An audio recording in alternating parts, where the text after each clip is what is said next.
তো hello viewers, আপনারা কি জানেন কিছুদিন আগে ভারতীয় রেল পৃথিবীর উচ্চতম রেলওয়ে ব্রিজের রেকর্ডটি বানিয়েছে এবং এই ব্রিজটি জম্মু এবং কাশ্মীরে অবস্থিত এবং পুরো বিশ্বে এটি চেনাব সেতু নামে পরিচিতি পাবে।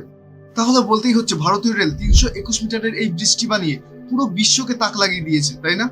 আর অন্যদিকে প্ল্যান করা হচ্ছে ভারতের 14টি রাজ্যে প্রায় 60টির মতো বন্দে ভারত এক্সপ্রেস চালু করার কথা।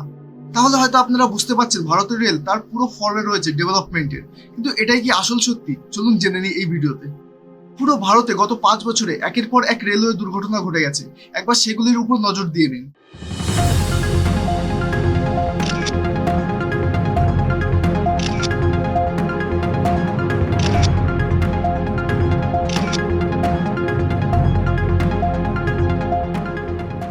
আর কিছুদিন আগে 17 জুন রেলওয়ে সিগন্যালের কারণে কাঞ্চনজঙ্ঘা এক্সপ্রেসের দুর্ঘটনা ঘটে।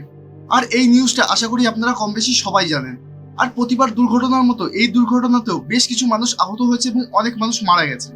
কিন্তু এইসব নিয়ে ইন্ডিয়ান রেলওয়ে কি সত্যি কোনো মাথা ব্যথা আছে? কারণ যারা মারা যায় তাদের কিছু লাখ টাকা এবং যারা আহত হয় তাদের কিছু হাজার টাকা দিয়ে ব্যাপারটা মিটিয়ে নেওয়া হয়। তো ইন্ডিয়ান রেলওয়ের কাছে আমার একটাই প্রশ্ন, মানুষের দাম কি এতই সস্তা? আর অন্যদিকে লোকাল ট্রেনগুলিতে যা পরিমাণ ভিড় হয় তা যারা ডেলি প্যাসেঞ্জারি করে তারাই একমাত্র বলতে পারবে। শুধুমাত্র শিয়ালদার উদ্দেশ্যে যদি আপনি রওনা হন তাহলে আপনার হৃৎপিণ্ড রীতিমতো হাতে উঠে আসবে। তবে রিসেন্টলি 12 কোচের ট্রেনগুলি চালু করায় এই প্রবলেমটা অনেকটা সলভ হয়েছে। তবুও ইন্ডিয়ান রেলওয়ের একটি বড় প্রবলেমের দিক হচ্ছে টাইম রিলেটেড প্রবলেম। আপনার যদি ট্রেন রুটে কোথাও যাওয়ার দরকার পড়ে তাহলে অবশ্যই আপনার হাতে বেশ কিছু এক্সট্রা টাইম নিয়ে যেতে হবে, নয়তো আপনি ঠিক টাইমে কখনোই গন্তব্যস্থলে পৌঁছাতে পারবেন না। আর এর জন্য ইন্ডিয়ান রেলওয়েকে আমাদের সবার তরফ থেকে একটা স্যালুট জানানো অবশ্যই প্রয়োজন। তো অবশেষে আমি একটাই কথা বলবো, উপরে উপরে উন্নতি না করে আমাদের অন্তত ভিতটা মজবুত করা উচিত।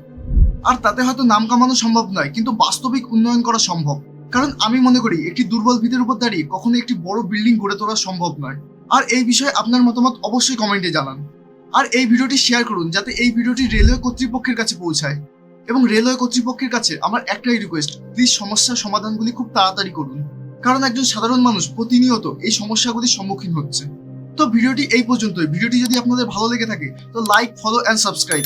ধন্যবাদ।